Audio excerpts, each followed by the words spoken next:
Hello friends, welcome to our channel story with Priyanka. आज मैं फिर आपको how the secret change my life book की नेक्स्ट सक्सेस स्टोरी सुनाने वाली हूँ। इस स्टोरी को लिखा है चेल्सी ने, सैन फ्रांसिस्को, कैलिफोर्निया, अमेरिका से। और इस स्टोरी का नाम है पैसा आसानी से और बहुत आता है। आइए तो देखते हैं चेल्सी क्या कहती हैं। मैं एक निजी विश्वविद्यालय में पढ़ती हूँ।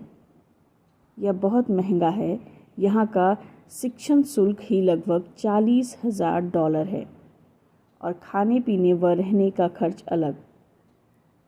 मैं निम्न मध्यम वर्गीय परिवार से हूँ और मेरे माता पिता इसमें मेरी कोई मदद नहीं करते हैं, इसलिए मुझे सारे खर्च खुद से ही उठाने पड़ते हैं। जिस दिन विश्वविद्यालय अगले साल की स्कॉलरशिप की सूची जारी करने वाला था, उस दिन सुबह उठकर मैं बोली, आज का दिन बहुत बढ़िया होगा। अब से पैसा आसानी से और बहुत आता रहेगा। लेकिन जब स्कॉलरशिप की सूची जारी हुई तो मेरे नाम के आगे सिर्फ $5,000 लिखे थे। मैं न्यूनतम वेतन पर पार्ट टाइम जॉब करती थी, इसलिए मैं बची हुई $35,000 फीस का इंतज़ाम नहीं कर सकती थी, जो मुझे विश्वविद्यालय के आगे पढ़ने के लिए चाहिए थे। चूँकि मैंने द सीक्रेट पढ़ी थी, इसलिए मैं कृतज्ञता महसूस करने लगी। मैंने अपनी पढ़ाई के फीस का इंतज़ाम करने के लिए ईश्वर और सृष्टि को धन्यवाद देने लगी। फेसबुक पर मेरे कुछ साथी अपने स्कॉलरशिप को लेकर नकारात्मक बातें लिखते रहते थे। वे इस तरह के संदेश लिख रहे थे, अलविदा यूनिवर्सिटी, मेरी पढ़ाई खत्म हो गई और यह मूर्खतापूर्ण और बहुत दुखद है। मैंने मुस्कुराते हुए सोचा, कम से कम मेरी फीस का तो पूरा भुगतान हो गया है। उस दोपहर मैं वित्तीय सहायता ऑफिस गई, जहां मुझे बताया गया कि मैं उन्हें ईमेल भेजकर अपने पैकेज की समीक्षा करा सकती हूं, लेकिन उसका जवाब मुझे 1 सप्ताह बाद ही मिल पाएगा। मैं कला की पढ़ाई करती हूँ और कलाकृतियाँ बनाती हूँ।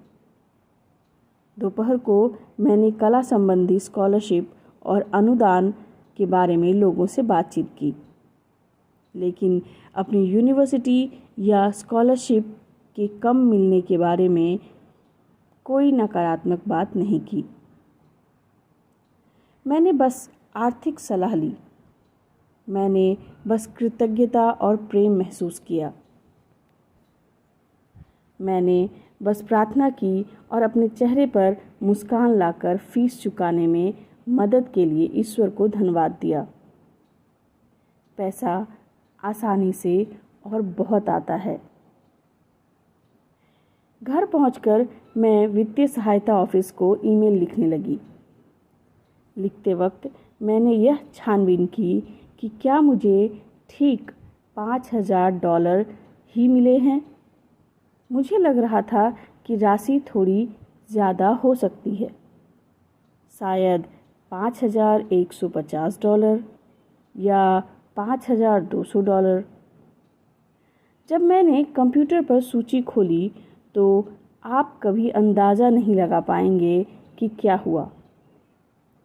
हालांकि पहले वाली सूची पर अंतिम सूची लिखा हुआ था, लेकिन न जाने कैसे यह बदल गई थी। दरअसल अगले साल के लिए मेरी पूरी फीस माफ़ कर दी गई थी। मुझे अपनी तरफ से एक भी पैसा नहीं देना था, और इतना ही नहीं, मेरे अपार्टमेंट के किराए के लिए थोड़ा पैसा बच भी गया था। मैंने द सीक्रेट का इस्तेमाल पहले भी किया है, लेकिन पहले मेरे मन में इस तरह के विचार भी रहते थे कि मैं कितनी मेहनत करती हूँ और कितने अच्छे ग्रेड लाती हूँ, लेकिन इसके बावजूद हमेशा कंगाली में ही रहती हूँ। अब मैं सोचती हूँ कि मैं कुछ भी कर सकती हूँ और मैं एक अच्छी योग्य इंसान हूँ जिसके पास हर मनचाही चीज़ हो सकती है। हर व्यक्ति के दिल में यह विश्वास होना चाहिए। धन्यवाद। तो देखा दोस्तों, चेल्सी ने कैसे अपनी पूरी फीस माफ़ करवा ली, बस ग्रेटफुल रहकर। उसे जितने भी पैसे मिले थे उसके लिए वह ग्रेटफुल थी। उसने उसके लिए कोई कंप्लेन नहीं किया, कोई नेगेटिव बातचीत नहीं की, बस ग्रेटफुल रही। यहाँ पर आकर्षण के नियम ने काम किया। उसे यूनिवर्स ने और भी ज़्यादा ग्रेटफुल होने वाली परिस्थिति लाकर दी। आकर्षण का नियम ऐसे ही तो काम करता है। आप जिस वाइब्रेशन में हो, जैसी भी वाइब्रेशन में हो, ठीक वैसी ही और भी ज़्यादा सेम वाइब्रेशन आप अट्रैक्ट करेंगे। आप अगर कंप्लेनिंग वाइब्रेशन में हैं तो और वैसे ही सेम वाइब्रेशन को आप, वैसे ही सेम सिचुएशन को आप अट्रैक्ट करेंगे ताकि आप और भी ज़्यादा कंप्लेन कर सकें। अगर आप हैप्पी मोमेंट में हैं, ग्रेटफुल मोमेंट में हैं, तो इन फ्यूचर आपके लिए वैसी और भी सिचुएशंस आती जाएंगी जिसमें कि आप और ज़्यादा हैप्पी रहेंगे, और ज़्यादा ग्रेटफुल रहेंगे, थैंकफुल रहेंगे। तो बस आपको कैसी लाइफ चाहिए? थैंकफुल लाइफ चाहिए, ग्रेटफुल लाइफ चाहिए, या फिर कंप्लेनिंग वाली लाइफ चाहिए? आशा करती हूँ आपको वीडियो अच्छी लगी होगी। अगर अच्छी लगी है तो प्लीज़ लाइक और कमेंट ज़रूर कीजिएगा। धन्यवाद।